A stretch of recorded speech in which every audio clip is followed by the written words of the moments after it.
Mas o seu argumento seria que o Brasil tem que ter uma relação institucional com esses países, não por ideologia. Sim. Mas tem que ter com institucional com a China. Não dá para você fechar a cara para a China. Claro. Não, a China... 80% da soja que a gente exporta vai para a China. E deve ser difícil, né? Porque, imagino, a China realmente tem uns problemas no sentido que eles têm um governo ditatorial.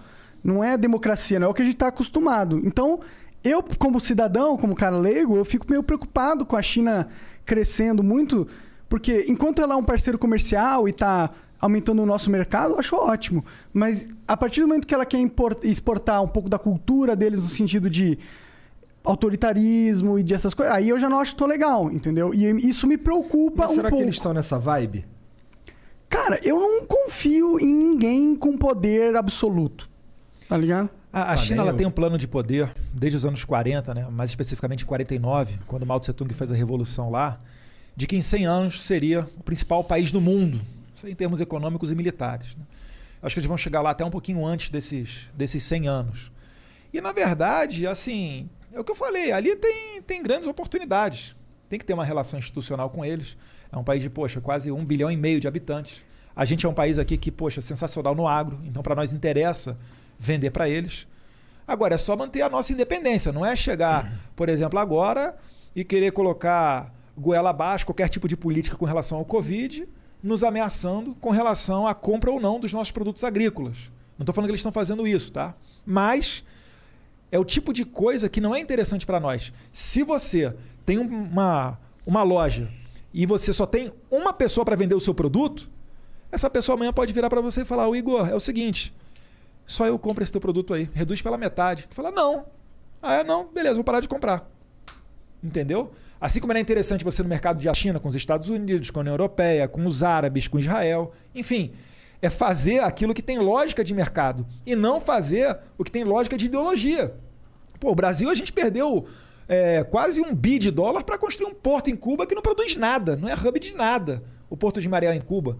A gente gastou, mais de 15 bi de real mole em Abreu e Lima, que não refina nada. E olha o problema que a gente está vivendo hoje com a Petrobras. A gente é dependente do refino internacional. É por isso que tem essa questão toda. Uhum. Não se pode abaixar, a Petrobras não pode abaixar tanto o preço, a ponto que fique desinteressante do investidor internacional mandar para cá o produto dele, porque senão ocorreria desabastecimento, mas também não pode elevar tanto a ponto de acabar com a nossa economia. Então são questões sensíveis que estão jogadas todos os dias. E tá rolando uma treta nesse sentido agora, nesse exato momento, né? Sim. O Bolsonaro deu a declaração dele, 100 bilhões de dólares. Dólares ou reais? Reais, né? Não sei. Bom, 100 bilhões de algum dinheiro aí muito... De Bitcoin. Nossa, se fosse de Bitcoin. De Flowcoin. Flowcoin. Então, foi... Botar o Banco Central na cola de vocês, hein? Flowcoin aí, ó. Não, mas não é moeda de verdade, é só um crédito. Sai fora, Banco Central. Mas ele meio que, ok, eu entendo que isso é um problema, eu entendo que os caminhoneiros iam fazer greve se você não fizesse alguma coisa pra diminuir o preço do diesel. Eu entendo essa porra. Mas o como você faz também é muito importante. Né? E eu sinto que o Bolsonaro ele não tem muita maleabilidade nesse sentido, porque teria milhares de formas de fazer o que ele fez. Existem várias que não acarretam na Petrobras perder 100 bilhões de valor de mercado do dia para a noite, entendeu? Será que não existia? Será que às vezes ele não toma uma atitude que para ele parece mais fácil, mas é porque ele não enxerga outras soluções, porque ele não é capaz? Esse bagulho da Petrobras foi um bagulho tão doido que o nosso corretor, que toma conta da merrequinha que a gente bota na bolsa, mandou de manhã uma mensagem com mané, aí, ó, o bagulho da Petrobras é interessante. Ele te mandou também. Falou, é hora de entrar. Inclusive, já entrei com uma grana. Mas... Agora tá baixo, compra agora, cara. Quando o Lula e Silva assumir, tenho certeza, cara, ele vai colocar para bombar. Pelo seguinte, outra coisa, o mandato é de 2 anos, estava prestes a acabar.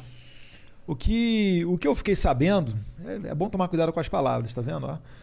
É que poderia ter sido dado, nesse momento agora, esse último reajuste, um reajuste abaixo. E parece que, só de birra, o presidente da Petrobras deu um ajuste a maior do que seria necessário. Por que o presidente da Petrobras está agindo como uma criança? Boa pergunta. Chamar ele aqui no Flow. Seria ótimo, pode vir. Ele não é um cara incompetente. Agora, o presidente é uma pessoa totalmente aberta. Outra coisa, o presidente lidar com os caminhoneiros. Parece que o presidente da Petrobras não. Então, assim, tudo que faz sentido, se você apresentar para o Jair Bolsonaro e explicar para ele, e ele é extremamente inteligente, ele vai adotar. Ele fala, não entendo nada de economia. O Paulo Guedes senta lá, explica isso, isso e isso. A gente está tendo o governo mais liberal de décadas. Agora, não se dá Mas é que olha a competição também do cara, né, mano? Mas brasileiro é que elegia. Não, tudo bem, eu entendo, mas tipo... Ok, ele tá sendo muito liberal, mas ele poderia ter sido bem mais, tá ligado? Isso que eu tô falando. Eu gostaria que ele tivesse Eu gostaria de ter privatizado um monte de coisa já. Por que não... Tipo, em vez de trocar a porra do presidente, por que não tira o monopólio da parada? Porque o problema é o monopólio da Petrobras, não é? Também. Então por que você vai atacar um sintoma em vez de atacar o problema de verdade, tá ligado? A doença de verdade. Tinha medida provisória caducando na Câmara porque o Rodrigo Maia não aprovava. Você acha que ele ia realmente deixar a gente marcar um gol com privatização? Então é a Câmara que tá bloqueando. Agora a gente tem um horizonte muito melhor. Você vê só, já estamos falando em privatização da Eletrobras. Poxa, isso aí, tempo do Rodrigo Maia, esquece. Não tinha como. Por que o Rodrigo Maia fica de birra com vocês? Por que ele é um inimigo político de vocês? Tão forte, ferrenho? Porque talvez o que ele queria, a gente não deu para ele. Ele estava acostumado com outro tipo de negociação e a gente não estava permitindo. Será que é só isso? Pergunta para ele. Porque tá rolando umas negociações no governo Bolsonaro, né? Sim, algum diálogo tem que ter. Ora, é o Congresso Nacional. Eu entendo assim que é institucional, de certa forma. Mas... Antes reclamavam que ele não tinha governabilidade, que ele não conversava com o centro. Agora tá conversando com o centro, etc. Então fala, tá se... Calma aí, cara. 2 anos e meio quase, sem nenhum escândalo de corrupção. Em 2015, no último ano de Dilma... Nenhum grande escândalo de corrupção. As estatais me apontam... Não, tem umas paradas que cheiram muito mal aí. Qual condenação que teve? Não, condenação não, mas é o brasileiro, tipo, pra bom entendedor, às vezes meio palavra basta, né? Eu tô aguardando aqui alguém do governo ser preso, etc. O Lula tá solto, tá ligado? Pode acontecer, cara. É que eu tenho que medir as palavras aqui que você tocou no STF e eu quero sair daqui livre. Entendeu? Eu vou dizer aqui, eu reprovo totalmente a atuação do STF. Em toda a minha vida que eu vi eles fazendo coisas, parece que eles usam o poder que eles têm de uma forma totalmente autoritária, de uma forma que visa apenas os interesses políticos dele e não necessariamente eles estão olhando para parar de uma maneira lógica, de uma maneira para entender qual que é realmente a interpretação correta da lei. Parece que eles usam a interpretação da lei para os objetivos deles. Eu tenho essa sensação como cidadão. Não estou imputando nenhuma falha de caráter a nenhum específico, apesar de eu não ir muito com a cara do Gilmar Mendes e nem muitos outros. Nenhum deles, na verdade. Nenhum deles. Nenhum deles eu olho pra eles e eu falo, caralho, esse cara é um cara sério pra caralho. Tá ligado? E tá lá. Tem um cara, você fez um olhar, quem que é o STF sério aí? Não, tô pensando, tô fazendo assim, calma. Bota essa ajusta na próxima pergunta. Não, que eu achei que você tinha pensado em alguém mesmo. Só, que o STF é um universo livre, muito... hein, cara? O STF é um universo muito reduzido, são apenas 11. Né? Agora, se você comparar, por exemplo, com a Câmara, cara, é que o exemplo negativo sempre é o que vai ficar. É difícil você destacar as pautas positivas. Mas a Câmara também é uma merda, às vezes tem, cara. Às vezes tem. Eu, quando eu estava estudando para concurso, eu acompanhava, assim... Tem um sistema que você recebia no e-mail chamado de sistema push. O concurseiro normalmente está acostumado com isso, que são as decisões do STF, que viram jurisprudência, etc. E aí você começa a acompanhar os ministros. Pô, cara, gostei dessa daqui. Daqui a um mês tu... pisou na bola, não gostei.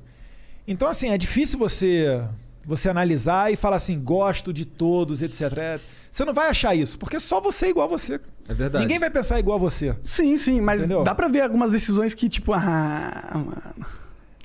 Eu já vi uma vez um ministro falando que ele primeiro forma a convicção pessoal dele e depois ele corre atrás da lei pra ver onde é que ele vai embasar. Porque a lei, ela tira pra tudo quanto é lado. Você pode manter um cara solto ou um cara preso,